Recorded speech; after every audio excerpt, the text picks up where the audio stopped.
hasta el Parque Rodó y ¿con quién me encuentro? Javier Abreu, más conocido como el empleado del mes artista, que en la pandemia no se quedó quieto y entonces a fin de mes nos mandó, mirá, su obra, que acá Javier, nuestro camarógrafo Java, ya se las va a pasar a mostrar. El empleado del mes se caracteriza principalmente también por hacer como una obra pequeña, ¿no? Pues se podría decir como sus obras son como pequeñas. Pequeña y precaria. Pequeña y precaria. Como que tipo nos vamos adaptando a los tiempos, ¿no? En época de pandemia, en que básicamente los espacios estaban cerrados, había que hacer algo que uno pudiera...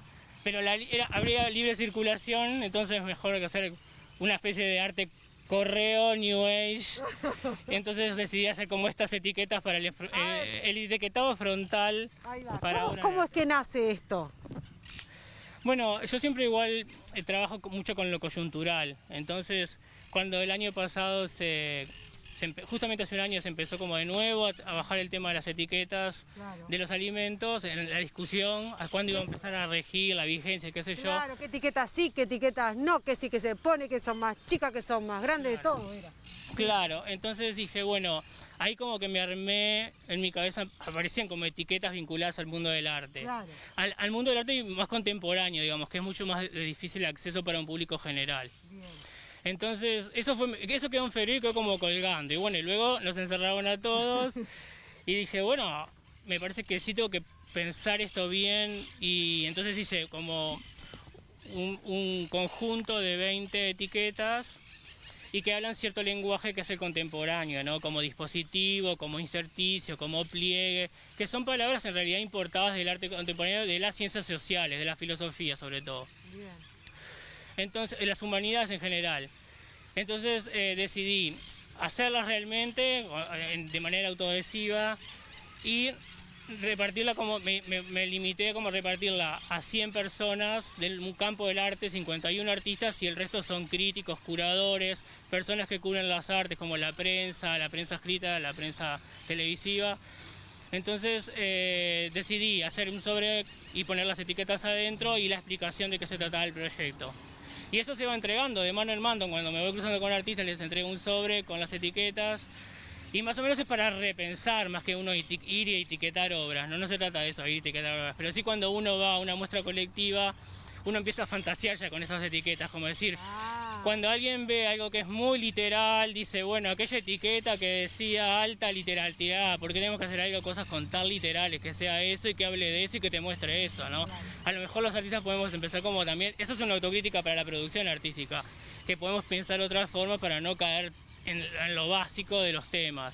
Claro, porque hay, por ejemplo, yo estaba hablando con Javier.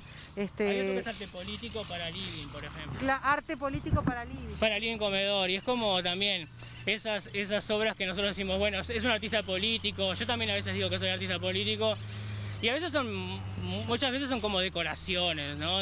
Termina siendo como... ¿Realmente estás cuestionando algo? Deja de ser arte para hacer una decoración, decís vos. No me parece mal que el arte sea decoración, pero lo que sí a veces no es político, porque lo político justamente genera un quiebre y genera cierta reflexión. Y a veces hacemos cosas como un póster y no está cuestionando nada, no está quebrando nada. Lo político tiene que ver con estar en una posición y una posición crítica en sí, una mirada desafiante o disidente. Y entonces a veces caemos en hacer cosas que... Y esto va a una técnica para lo que yo hago también. Pero sí, a veces caemos en eso, o a veces, por ejemplo, hay un libro que es Tallen, que es una editorial que nos ha influido mucho los artistas. Ajá. Y muchas veces hacemos obra que hemos visto en ese libro. Entonces también hay una etiqueta que se llama Exceso de Tallen, referido al libro ese, porque es como el arte muy contemporáneo, no sé, vos ves un palo en la pared, apoyado en la pared, bueno, y eso es como terrible obra, después te explican que es terrible obra. El público no lo ve así, y algunos artistas tampoco. Y la banana aquella, ahora que decís el palo, la banana aquella que estaba pegada a la pared. Bueno, esta remera atrás dice Catelán, que es el autor de esa banana, ¿no? Esta remera uruguaya yo la hice y atrás le puse, en lugar de poner un jugador de fútbol, le puse Mauricio Catelán, que es el creador de la banana. Entonces, sí, a veces la gente cuando ve ese tipo de cosas dice, bueno, por dónde pasa y cuál es la lectura de eso. Pero en realidad, más allá de estar, a veces también nos enfrentamos a la obra como si tiene que ser blanco o negro, si nos tiene que gustar o no. Y el arte no tiene que gustar o no. Y como decía Picasso tampoco, el arte no es matemática, no es 2 más 2 y te tiene que dar 4. Cuando la gente te dice, bueno, ¿qué significa la obra? La obra significa muchas cosas.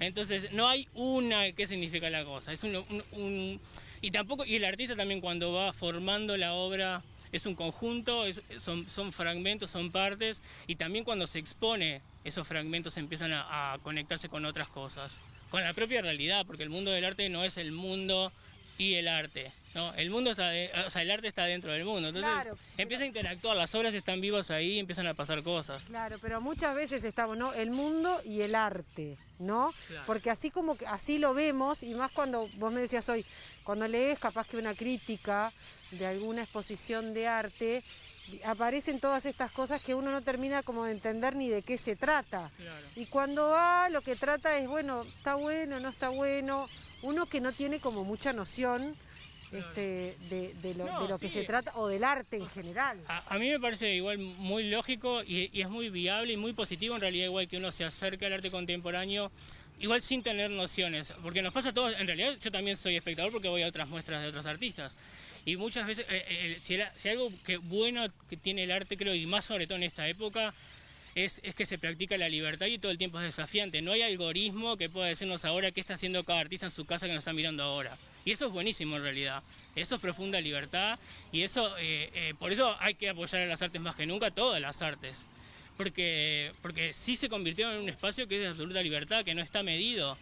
Claro. Y entonces, en un tiempo donde se recaban tantos datos, en donde todo está dicho de antemano, donde todo es previsible, donde te dicen lo que te tiene que gustar y no, uno va y no te tiene por qué gustar o no, simplemente puedes compartir cosas de esa obra, podés llegar a conclusiones propias, la obra no te está obligando a que te guste. Claro, bien.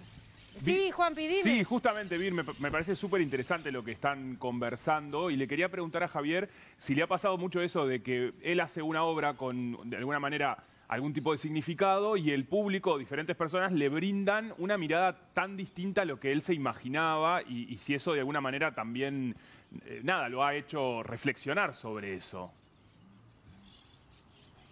Claro, claro. Me pregunta Juanpi desde Piso si te ha pasado de tú exponer o realizar una obra y que el espectador te devuelva una cosa nada que ver a lo que vos intentaste o te imaginaste o quisiste plasmar en esa obra. Sí, claro, por supuesto, muchas veces la lectura del otro siempre va a ser diferente, porque en realidad todos tenemos una estructura de vivencias que cuando, por ejemplo, yo hago una performance vestido de rojo porque a mí significa tal cosa, pero tu estructura de vivencia, tu vida, el rojo significa otras cosas, por decirlo de alguna manera. Entonces, claro, tu lectura cuando te acercas vas a decir, ay, a mí o me súper emocionó o me pareció súper agresivo, pero eso tiene que ver también contigo, eso tiene que ver con un diálogo. Entonces, después ahí, creo que justamente también las obras invitan a dialogar. Y cuando uno, en realidad, cuando uno se expone, en realidad se brinda al diálogo, los artistas nos brindamos al diálogo. Entonces conocés por qué yo uso el rojo y yo voy a conocer qué significa el rojo para vos. En realidad es una oportunidad, es un desafío en realidad cuando las obras se exponen. Y eso está, ¿a vos te parece, está buenísimo, que te devuelvan algo que capaz que... Tiene que suceder. Es lo que tiene que suceder. Sí, claro, igual me parece que ahí, por eso está en que no tiene que haber un resultado final, no tiene que haber un 2 más 2, sino que simplemente yo te conté de que venía la obra y yo también conocí qué significa para otros eso que yo hice. Es como eterno. Bueno, el arte en realidad es un eslabón, así que no ha pasado tanto de Miguel Ángel a nosotros, han pasado 500 años nada más, o sea que estamos todos en realidad haciendo una cosa y todos nos miramos, los artistas unos a otros, o sea, nos vamos pasando como una posta y eso es buenísimo también. Vos sos muy crítico del arte en general. Yo soy muy político, porque vuelvo a lo de antes, porque ser político es tener una mirada crítica de la realidad, entonces sí, soy político 24/7 y en el arte también. Ana Laura, sí, dime. Sí, Virna, yo le quería preguntar a Javier porque él ha llevado su arte a distintas partes del mundo y desde esa mirada política de la cual él hace referencia, ¿cómo cree que se ve en el mismo arte en diferentes lugares? Bien, Preguntan a Laura que tú has llevado tu arte a diferentes partes del mundo. Sí. ¿Cómo se ve en esas partes, en esos otros lugares, tu arte, lo que vos haces? Lo primero que hay, lo veo en las redes también, ¿no? En las redes sociales yo soy muy activo y lo que se ve en realidad, primero hay un gancho que es muy lógico y por supuesto que yo exploto al máximo, que es una figura internacional como la del empleado. Entonces ahí enseguida hay digamos que tengo un público que ya no es que yo lo generé, yo me estoy sumando a otro. Y también yo toda una visualidad de mi obra del empleado, en realidad estoy trabajando con departamentos de mercados que trabajan otros, o sea, gastan mucho dinero en pensar eso y yo lo hago y lo reconvierto, o sea que me estoy sumando a algo que ya funciona y que está comprobado por la gente que lo sabe que lo hace, o sea, yo solamente lo copio. Entonces el empleado primero genera mucha simpatía, o sea, hay como un acercamiento y después cuando ven que el empleado dura tanto tiempo, porque ya lleva una década, o más de una década mejor dicho, en realidad ven que hay todo como un mundo ya que es del empleado aparte, que no es de la empresa o contra la empresa, que tiene que ver más con un sujeto alienado, que tiene que ver con un sujeto, un proletario en el postfordismo, en el capitalismo que ya es virtual. Así que como que ven que hay como todo un proyecto artístico. Y en realidad sí, les parece bastante curioso. Yo pensé que en realidad, cuando empecé el empleado, pensé que también iba a haber otros artistas que iban a ser empleados. Claro. Porque me parece que es una figura muy de los 90 y muy del capitalismo. Sí. Y bueno, pero soy el único empleado por ahora. Sos el único empleado del mes hace años. No corro la voz, o sea que soy el empleado del mes hace años, ya una década, o sea que ya está. No digan nada y bueno, agua para mi molino. Estuvimos viendo imágenes de tu Instagram y tu Facebook, ahí sos muy activo en las redes. Pero en Twitter, por ejemplo, muchos piensan, como en Twitter todos tenemos avatar y todos somos personajes, muy poca gente sabe que el empleado es un artista y qué sé yo. Para ellos el empleado es otro de Twitter y eso está bien y eso a mí me divierte muchísimo también. Porque empiezan como los límites, me parece que también los artistas lo que tenemos que hacer es eso, es borrar nuestros propios márgenes, no dejarnos agarrar dentro de un cuadro, dentro de un marco dorado. Claro. Entonces, si está Twitter, ahora está Instagram, yo puedo hacer una historia, yo por ejemplo en Instagram hago historias a la noche, como que soy el empleado mismo, pero viste que en la noche siempre la gente publica que está de fiesta, publica que está divino en la playa. Entonces yo publico cosas como que estoy trabajando desde el baño del trabajo. Digo, ay, qué calor que hace, nos cortaban el wifi. Entonces eso es una historia como que, claro, sorprende mucho porque no es la felicidad que se vende en Instagram todo el tiempo. Es el sujeto alienado que está ahí trabajando por alguien. Siempre alguien trabaja. Esto que te tocan timbre, que te traen la pizza hecha, hay muchísima gente que está siendo, digamos, explotada literalmente. Literalmente. ¿Dónde podemos ver esta obra? ¿O es así que se reparte y...? No, lo bueno de esta obra es que te llega a tu casa, ¿entendés? Como te llegó a vos... le va a llegar... Soy una de las 100, quiero decir que soy una de las 100. Claro, los medios también están incluidos. Sí, lo repartía, ya te digo, a los museos, a los artistas que me cruzo por la calle, los que conozco, los que me caen simpáticos, los que no me caen tan simpáticos, igual les doy porque me parece que es para todos, es para pensar todos. Me parece que siempre suma el diálogo. Así que, y es para reírnos un poco, porque además que yo también, en realidad yo siempre fui anti-etiqueta de todo, no en mi práctica, y ahora haciendo etiquetas me río un poco de mí mismo como esto de, bueno, hacer una etiqueta para criticar la etiqueta, está bueno.